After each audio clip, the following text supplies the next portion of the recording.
One of the things about a social enterprise is that there is quite a strong radical element to it that rejects, quite correctly, a lot of the economic culture that we have today. But in so doing, they focus too much on the political dimensions or the structural dimensions of the organization.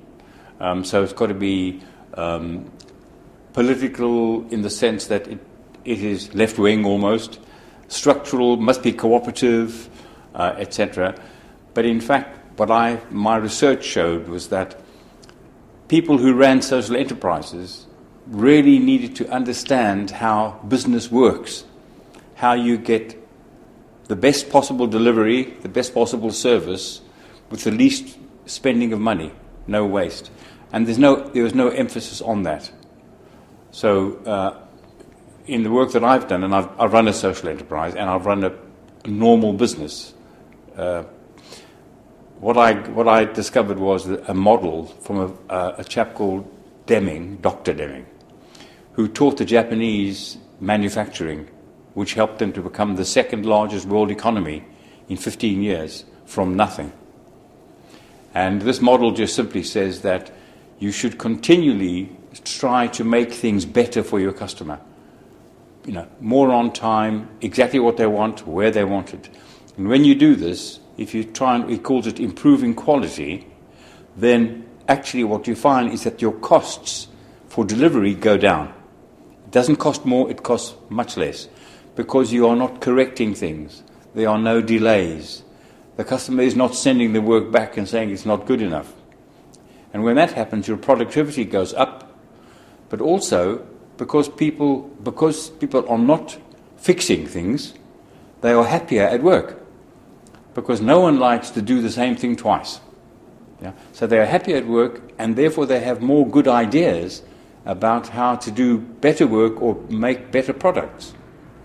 And when that happens, of course, you have two great things. One, you have happier customers who say this is not just a good thing, but it's good business. It is reliable.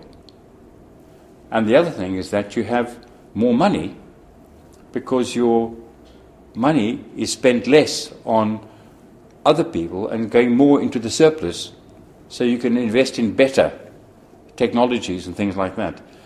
And so two things happen then. One, people look at your products and services and they go, this is a good thing, and the market gets bigger. More people say, we want this now. Just like the examples we had with the farmers forming this association. People look at that and they go, this is working.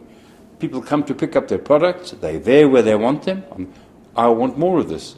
And that gives more jobs, more opportunities, and of course it also brings the culture of what I call solidarity, economic solidarity. It's introducing a new culture, and that makes that bigger as well. What kind of conversation did you have with people, and how you think this idea was received? People seem to like it. They seem to think it was a good idea, and it made sense in a simple way. I think many people, it was so new for them that they have come to me afterwards and said, this is so new, we want to talk about it more at lunch and that, which I find not surprising, because it is also a new idea even today, 50 years later, in the capitalist economy. So the capitalist economics run on very inefficient lines, and unfortunately the politicians today on the right wing, when they do their privatization, which is I do not believe in, then they bring that wrong thinking into the way that they're going to run the hospital or the railways and that, and so they waste money, they make passengers unhappy. So it is a universal model, and people are beginning to appreciate that if we can share the model, social enterprise and capitalist enterprise, everyone will be better off. And the last question would be just a reflection about the conference as a Mm-hmm. whole, so your impression of the work towards the end, Mm-hmm. and also the other way around. Yes. Some new maybe ideas that you found and you think influenced you and you're going to take away from here. Okay. I'll start with a new idea, the solidarity.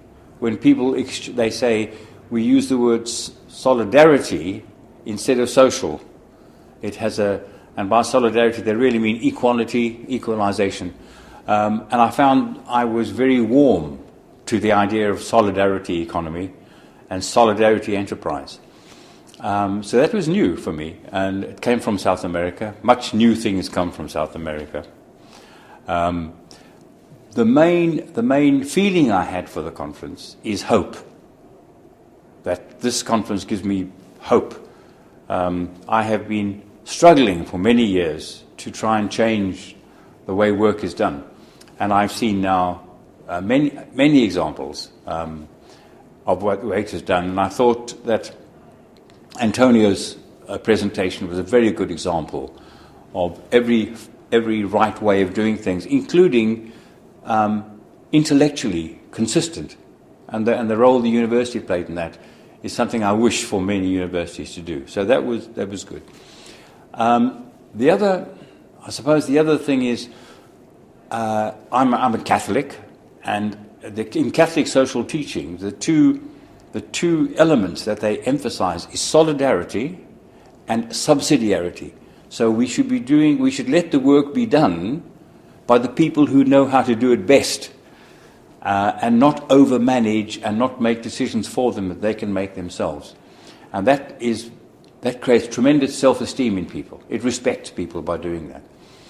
And so my overall perception is that, and I think again Antonio mentioned this, to me, Carlisle Gibran said, work is love in action, when he wrote in The Prophet.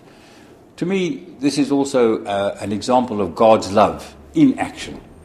And this is the feeling I come back from the conference with. Beautiful. Great answer, thank you.